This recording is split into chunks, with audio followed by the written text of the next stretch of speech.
Hey guys, we are back at Murkwater Construction Site, and today we have the final settlement tour. Now, I'm really happy with the way this turned out.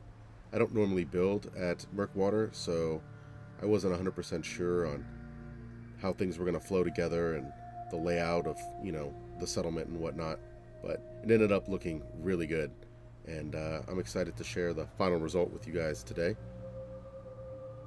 Now, if you've been, with me for the last couple of videos, there's not going to be anything really new here, but it is nice to see everything all together and see how the settlement flows, as one. So let's get started, shall we?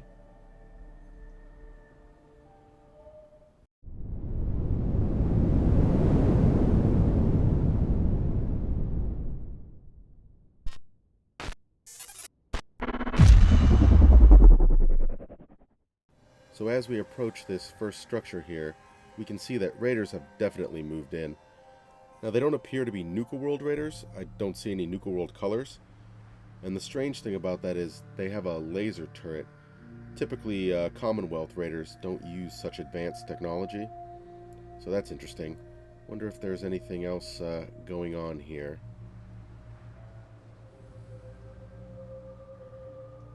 Looks like this guy caught a mutant hound. He's cooking up dinner.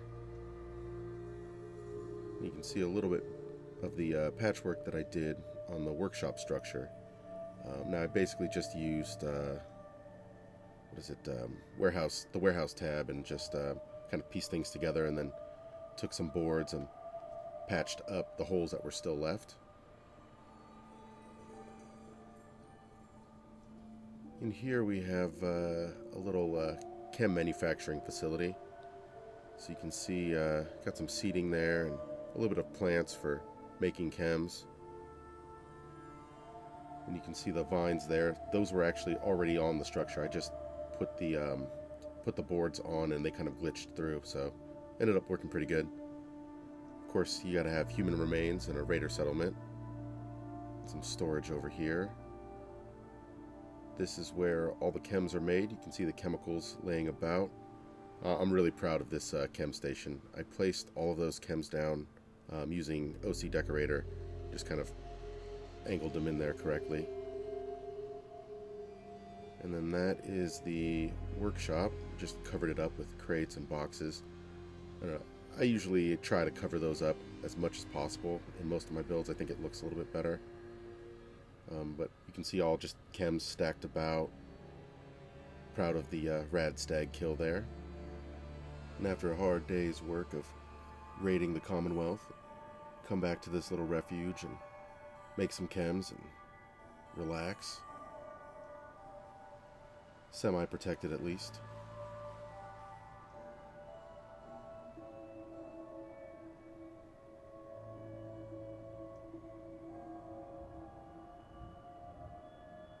Oh, hey there, buddy. That's the chem shack, and out front here we have a little seating area and small fire to light your way and keep you warm. I really like doing this with the shack walls with the roofs attached, making your own doghouse. Plus it matches the workshop house there. And now on to the cemetery. So pre-war, this was a fairly small community, and so they had a fairly small cemetery. You can see there just a handful of gravestones, and then of course 2 mausoleums here. Being the richer of the community, they both got mausoleums. And the raiders have just moved on in. You can see this one here that has a little bit of an overhang has become a home for this raider. Of course, there's chems and alcohol. Little cooking stove. Food sitting on the ground. That's got to be sanitary. And we have a few structures on top. But before we check those out, let's take a look at the other side of the settlement.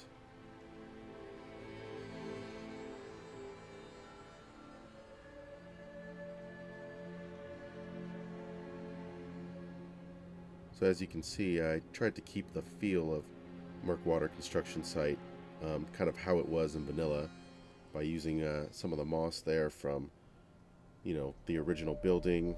You can see some of the patchwork that I did on that building, keeping the forklift intact. And then on this side we have a structure mostly built on stilts. I figured with the water rushing in, raiders are smart enough to keep themselves high and dry. And then the base of this structure is actually built on a bombed out bus. As lazy as they are, if they can get a structure that's already partially built by scavenging a bus, why not? So before we check out this upper part of the structure, there's a small house underneath inside the bus. Coming around here, you can see the raider cages. Definitely got to have prisoners and cages.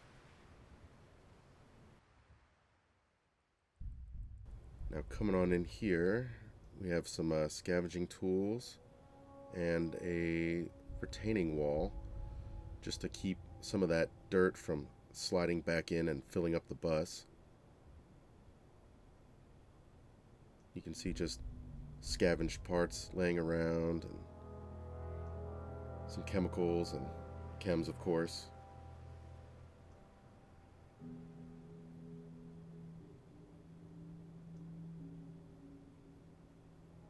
I really like building in these buses. I think they, I don't know, it has a really good kind of wasteland vibe to it. Come out here, the little man-made cave. Head on up to the top.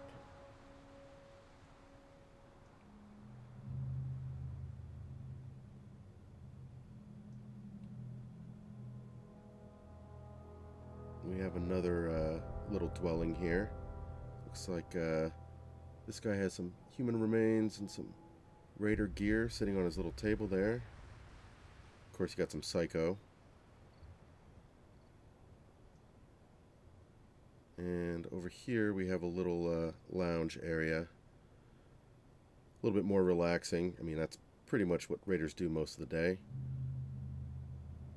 Smoke and drink. A little bit of jet there. And of course, got a weapon at the ready just in case there's an attack. A little trophy there from the last kill. Or, well, maybe an old kill. Now we can walk along this path here to the small makeshift jail that we have. Of course, you're going to keep some prisoners alive for torturing and such. Always diligent guard here. And here we have a chain link fence. Wow, can't talk. They were able to scavenge, and this lady does not look happy. Yeah, it looks like there's some canned dog food and a sleeping mat in there for her.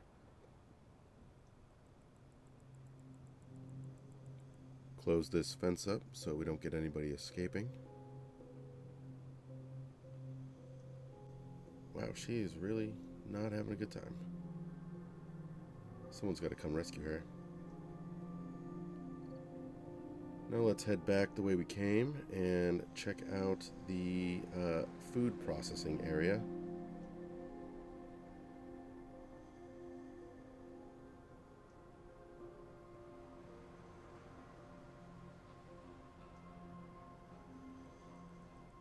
So here you can see we have some meats hanging, and again, some really sanitary meat sitting on the ground there. Got some fish, actually a lot of fish. These guys, well, didn't know raiders could catch so many fish.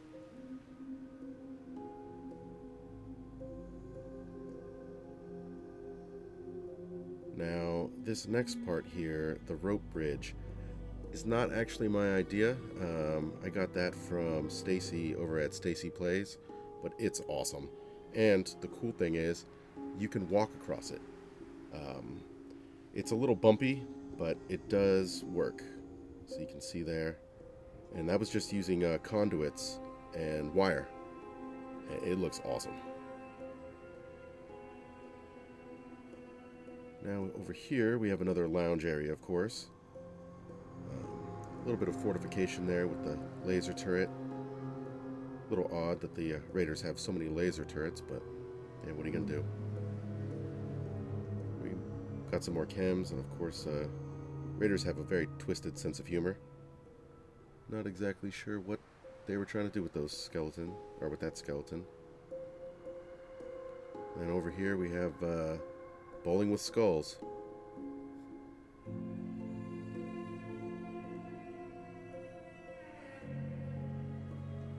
Another cooking area. Definitely something raiders have a lot of. It's appetite. And then we have a little sniper's perch here. The great view of the road approaching.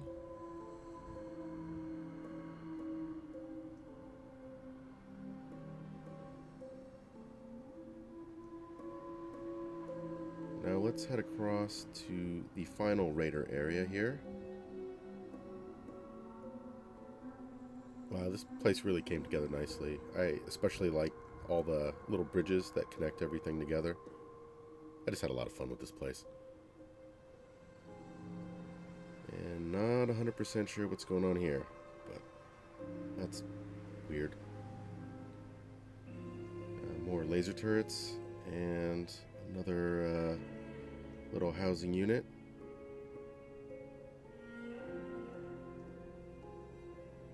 Looks like this guy has a bit of an alcohol problem. And of course, what raider boss wouldn't be complete without his power armor? And the end of dungeon chest, complete with plenty of ammo to loot. And of course, a rocket launcher. Why not?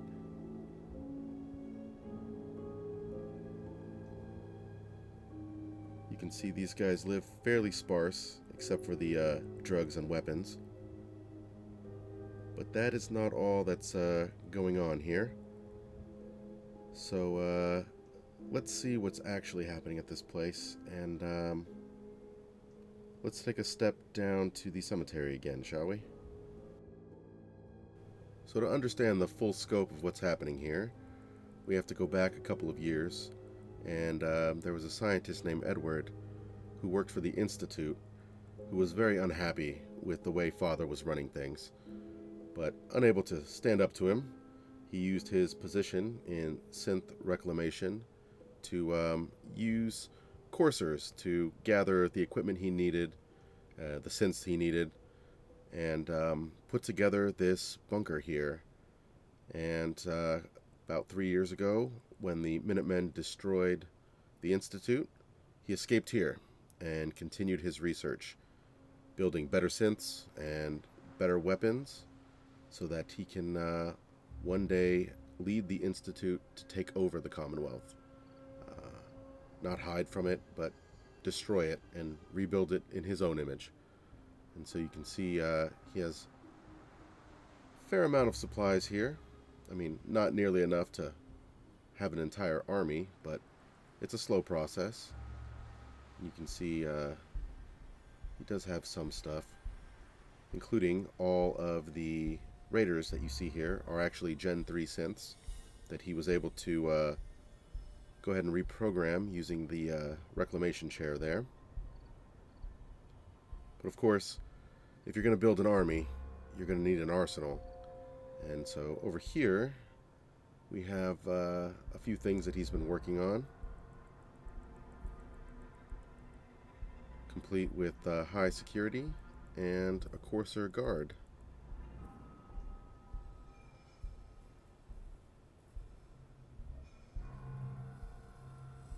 And welcome to what's left of the Institute weaponry. So you can see here they have a fair amount of firepower here. Not enough to take over the Commonwealth, but it's a good start. Can build some more weapons there, and you can see he's developed some heavy weapons, something the Institute is not known for. Some rocket launchers, as well as some Gatling lasers. And of course, 3 Gen 1s that he was able to refurbish there. Looks like an XO1 partially built. And some more diagnostic equipment there. So this is the place he's been hiding for the last 3 years. Rebuilding an army and capturing synths on his own. If you enjoyed the video, go ahead and leave a like. Leave me a comment below if you have any thoughts for me about the story or the build, or I don't know, anything in general really. Go ahead and subscribe if you want to see when my next video goes live. I should be back at Starlight to finish up the settlement there, and I also have the final tour at Oberland that I still have to release. I look forward to seeing you guys in the next video, and until then, enjoy your time in the Commonwealth.